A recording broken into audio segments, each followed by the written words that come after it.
Olá pessoal, tudo bem? Espero que bem. Professor Pedro aqui. Vamos hoje conversar sobre um tema específico. Nós estamos conversando sobre o tema propriedade industrial, mas vamos conversar um pouco sobre a questão da titularidade. Quem pode ser titular da patente? Então, eu fiz um invento, a criação de algo novo. Eu posso patenteá-lo? Ou seja, quem é legalmente embutido de patenteá-lo? Beleza? Então, me acompanhe aqui nessa videoaula de hoje. Vamos lá, jovens, ó. Vamos lá. Tá aqui, ó. Titularidade. Vamos começar aqui, ó. Quem que pode solicitar, então, a patente, né, de invenção ou de invenção de utilidade? Diz assim, ó. Ao autor de invenção ou de utilidade será assegurado o direito de obter a patente que lhe garanta a propriedade nas condições estabelecidas nesta lei. Salvo prova em contrário, presume-se requerente legítimo a obter a patente. A patente poderá ser requerida em nome próprio, tal. Então tá aqui, ó. O que eu vou destacar aqui nesse dispositivo sexto? Então, quem faz a invenção, a criação de algo novo, ou modelo de utilidade, um aprimoramento, nestes dois casos aqui, o autor desse invento, ele tem prioridades. Ele pode vender, ele tem uma exclusividade. Igual eu falei com vocês. Já falei com vocês em outras aulas, né? Criei esse bem aqui, ó. Passador de slide. Ponto. Eu sou o dono dele por um certo período. Eu sou o dono dele. Eu tenho prioridades. Eu posso vendê-lo para terceiro. Eu posso comercializá-lo. Eu posso fazer o que eu quiser. Ali, ó, o autor, né? Quando ele fala autor aqui, é questão de quem inventou o produto. Então, ele tem uma proteção especial em relação a isso. Isso aqui é simples, né? Nada muito difícil em relação a isso. Agora, um ponto surge assim, ó. Caso o inventor tenha recebido financiamento, o financiador não dispõe de proteção, a menos que haja uma cláusula específica do contrato prevendo tal prevenção. Ou seja, o que é isso aqui, professor? O seguinte, é muito comum ter, quando o cara faz um invento, né, ter financiadores. Né? Por exemplo, eu sou um inventor e criei esse objeto aqui. Mas outras pessoas me financiaram isso, aportaram dinheiro. Veja bem, eu não sou empregado deles, tá? Só que eles pagaram lá, pagaram material, sei o que lá. Veja, o financiador, como regra geral, não tem patente nenhuma, tá? Certo? Então, eu que inventei, eu faço a patente, eu sou dono do produto. Só mas o cara que financiou não recebe, salvo se existe uma cláusula expressa. Isso é muito importante saber que no nosso país, a proteção dada é para quem faz a solicitação, né? Para quem faz a solicitação é que pode ser patenteado. Se você não solicita, não é dono. Neste caso, eu inventei o produto. Não é dono. Só é dono quem? Patente, quem faz a patente, quem registra. Né? Igual tem aquelas frases em cartório. Dono é quem registra. Aqui também, só quem registrou é dono. O mero investidor não faz parte da patente neste caso. Tá? Então tá ali, ó, conflito, artigo 7º, tá ali, ó. Se dois ou mais autores tiverem realizado a mesma invenção ou utilidade de forma independente, o direito de obter a patente será assegurado àquele que provar o depósito mais antigo, né? Independentemente das datas de invenção ou criação, né? O que quer dizer aqui, professor? Que é o seguinte, cara, não importa se você criou ou não criou, o que importa é quem patenteou, quem depositou o primeiro, quem solicitou o primeiro. Mas eu patenteei lá em 1960, mas eu criei esse produto lá em 1960, mas você patenteou? Não, mas eu criei. Então não, dono é quem faz a patente primeiro. É aquela velha discussão, quem inventou o avião? Então veja, dizem, né, o Santos Dumont lá em 1904, com 14 bis, voou lá pela Torre Eiffel, em Paris, na França. Entretanto, já tem fotos de que em 1988, por ali, né, uns 4 anos antes, dois irmãos americanos teriam voado, tinha até filmagens, né, neste caso. Eles voaram lá com outro objeto, 5 anos antes. Entretanto, quem primeiro patenteou foi Santos Dumont. Santos Dumont patenteou o avião em 1904. Então veja, Quem é dono aqui nesse caso? Santos Dumont, que fez o primeiro depósito. Quando eu falo em depósito, é isso. É a criação. Eu vou lá e... Perdão, não é a criação, é o depósito. Eu vou lá e faço a solicitação. Quem solicita é dono. Pouco importa, né? E é muito comum ter roubos, né? A gente vê muitos desses casos. E é muito comum também ter segredos. Se eu faço um invento, eu não mostro para ninguém. Porque se a pessoa vê esse invento, for lá e solicitar, ela é dona desse objeto. Então, destaca-se que a proteção inicia-se, ou caso exista qualquer conflito, a proteção inicia-se para quem solicitou. Não é do prazo da criação. Quem criou, pouco importa. O que importa é quando você solicitou a patente da invenção do modelo de utilidade. Beleza? Tudo bem? Outro problema surge aqui, ó. Empregado e o empregador. Tá, se eu tenho um empregado, ele criou um produto. Essa criação é minha ou é dele? Vamos ver isso agora, ó. Vamos lá. A titularidade é do empregador. Quando que é do empregador?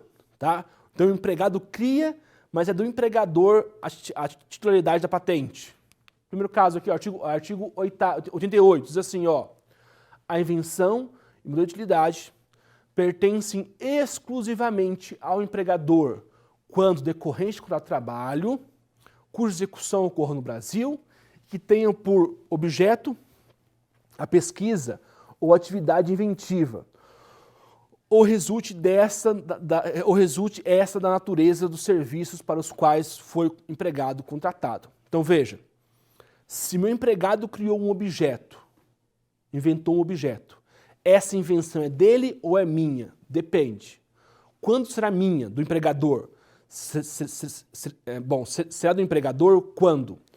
Quando, neste caso, existe meramente resultar do contrato de trabalho, uma criação no Brasil. Olha um exemplo bem simples. Contratei um engenheiro para construir, um engenheiro elétrico para construir mecanismos para passar slides. Beleza. Se ele faz esse mecanismo, a patente não é dele, é minha. Compreenderam? Então, dá até um exemplo aqui embaixo, ó. Um engenheiro que foi contratado para desenvolver novos produtos, observados que a invenção decorre intrinsecamente da natureza do contrato. Então, eu contratei um engenheiro para criar novos produtos. Se ele cria novos produtos, a invenção não é dele, a invenção é minha. Eu sou dono desse produto. Compreenderam? Então, se eu contrato alguém exclusivamente para realizar uma pesquisa, para realizar, igual está aqui, ó, um engenheiro para desenvolver um novo motor, para criar um novo bem, se é criado esse bem, a invenção é minha, ou seja, do empregador. Agora, tá? E a remuneração, professor? Neste caso, pertence a quem? Pertence ao empregador, tá? O empregador é que vai ter o dinheiro de receber aquele bem. Ah, por exemplo, eu criei esse objeto. Eu fui contratado para desenvolver esse objeto. Criei ele, ok. Toda a remuneração deste bem pertence ao empregador. O empregado recebe alguma coisa? Recebe nada. Por quê? Porque ele foi contratado para criar aquele bem. Não é verdade? Ele foi contratado para isso. Então, a remuneração é exclusiva do empregador. Tá certo? Além disso, presunção em favor do empregador, né? Artigo 2º diz assim, ó, salvo prova em contrário, considera-se desenvolvidos na vigência do contrato a invenção ou utilidade cuja patente seja requerida pelo empregado até 1 ano após a extinção do vínculo empregatício. Como assim, professor? O que é isso aqui? Esse artigo 2º é uma proteção ao empregador. Porque, veja, pensa comigo assim, ó. Pensa assim, a FAG me contratou para desenvolver para criar, né, para pesquisar e criar um bem para passar slides. Eu vou lá e faço isso. Opa, consegui finalmente, após anos de pesquisa e estudos, está aqui FAG, a minha criação. Né? Veja, já falei com vocês, essa criação pertence a quem? Ao empregador, não é verdade? Beleza. Mas o que eu faço? Eu sou malandro, né? Eu pego lá, falo FAG, a FAG fala, Pedro, já criou o bem? Eu falo, não, não criei nada ainda. Tá difícil demais a criação desse objeto. Beleza, eu saio da FAG, né? Peço para você, ó, FAG, eu quero pedir a minha rescisão do contrato, ok. Aí, nesse caso, depois de um tempo, eu vou lá e faço a patente. Opa, não. Por 12 meses, presume-se que qualquer invenção que o Pedro faça a patente não pertence ao Pedro, presume-se que pertence ao empregador. Por mais que eu não estou mais na FAG, nesse meu exemplo, mas eu patenteei um objeto, presume-se que esse objeto pertence ao empregador. Cabe ao empregado provar o contrário. Compreenderam? Então, é uma proteção especial ao empregador, porque acontece isso muito, né? Imagina na prática, imagina assim, Volkswagen, né? Um engenheiro da Volkswagen consegue criar um novo motor. Ele faz o seguinte, ele pega as coisas, rouba tudo, esconde tudo, joga tudo fora, vai para casa e faz a patente. Pode? Não. Tá? Por 12 meses, qualquer criação pertence ao empregador. Melhor precisão, né? Presume-se que é do empregador. E quando que é do empregado a criação? Tá aqui, ó, artigo 9º. Tá aqui, ó, pertencerá exclusivamente ao empregado a invenção de utilidade por ele desenvolvida, desde que desvinculado do trabalho e não concorrente da utilização de recursos, meios, dados, matérias, instalações ou equipamentos do empregador. Ou seja, quando que esse invento pertence exclusivamente ao empregado? Quando preencher 2 requisitos. Primeiramente, for desvinculado do contrato de trabalho. Veja, o que é ser desvinculado do contrato de trabalho? O empregado não foi contratado para aquilo. Por exemplo, aqui na FAG me contrataram como professor. Né, professor? Aqui um dia eu venho e faço um invento, faço uma criação. Opa, pertence à FAG ou a mim? Pertence à minha pessoa. Desde que eu não tenha utilizado recursos da FAG, tá? Beleza? É 2 requisitos. Não pode tem que estar desvinculado ao contrato de trabalho e também não posso usar recursos da FAG. Por exemplo, eu venho aqui, uso o laboratório da FAG, faço, sei lá, não posso. Então, se eu criar um objeto, criei esse produto aqui, ó, mas eu criei, ele é desvinculado ao contrato, o primeiro ponto é isso. Além disso, eu não usei a estrutura da FAG em nenhum momento. Ok, pertence ao empregador, ao empregado, ao trabalhador, essa criação. Beleza? E por fim ali, ó, quando é dos dois, tá aqui as mãos dadas dos dois, do empregado e do empregador. Tá aqui, ó. Artigo 91. A propriedade de invenção ou de utilidade será comum do empregado e do empregador em partes iguais quando ressaltar da contribuição pessoal do empregado e de recursos dados por meios materiais, instalações ou equipamentos do empregador, ressalvados expressamente expostos contratual em contrário. Então veja, se eu estou aqui, ó, estou aqui na FAG, eu sou um mero professor, venho aqui na FAG, uso a estrutura da FAG, laboratório de informática, laboratório físico, e crio esse produto. Esse produto aqui, ó, veja, eu não tenho contato, eu não tenho um vínculo de pesquisa com a FAG, beleza. Mas eu criei o produto usando a estrutura da FAG. Neste caso, especificamente, pertence aos dois. Pertence ao empregado e pertence ao empregador. Por quê?